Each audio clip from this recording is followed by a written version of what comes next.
In 60 meters, take a left on Somerset Street West. My name is Mustafa Al Humairi. I'm originally from Iraq in the Middle East, and I escaped the country and came all the way here to Canada. Although I'm blind, however, I still can see the world in a different way. Back in Iraq, the misconception about people like this with accessibility is very high. Or when I was born and when they told my parents that they got a blind kid, my father came back and says the shame came to our family. So they design special, like the same room, they take most of the things out of it. It has no light. I was just sitting there for a long time. I couldn't really make a lot of friends when I was at the secondary school. Reasoning, they thought my blindness is contagious. The radio was the device that it was my friend, and I started to tuning to, like whatever I can hear. And, no way outside, no way to play, no way to socialize, Then they were started to listen about some shows, and some of them they started to talk about technology and how technology could help, people with accessibility needs could, use the phone as a tool. Mustafa with a cell phone. I put all the money that I could afford for a device, took the phone in my pocket, take the phone out. What if I click 3 times? He taps his phone. Voiceover on. Oh, it's real. It is the device. It is the thing. I may be free now. I may be now able to do things. After many research, I started to find out about the United Nations.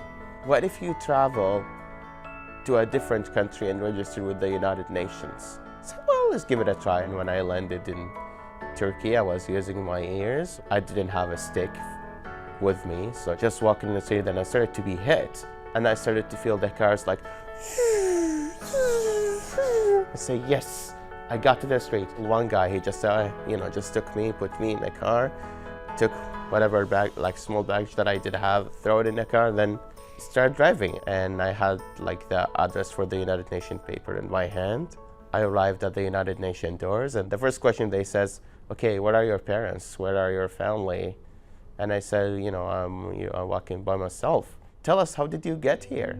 How did you come all the way here? And I still remember, how did I answer them? My answer was, I don't know. A graphic of a barbed wire fence appears. The United Nations, when I was in the camp, they said, someone heard about you.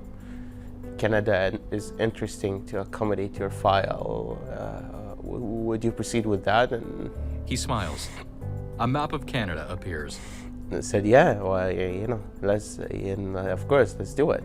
It's pretty hard when I arrived to the airport. It's you've been in jail for many years. You've been not just in a jail, you've been in a jail. You've been locked, you've been dismissed, you've been greeted. Everyone thought you are under. Starting to be walking in the airports, it says, yes, they were wrong. I am not a person who cannot do nothing. Now I am here. Now I got a new life. Now I have a freedom. He steps out of the airport terminal onto the sidewalk and smiles. Caption: Mustafa now works full-time. He helps sighted people learn how to better use their phones.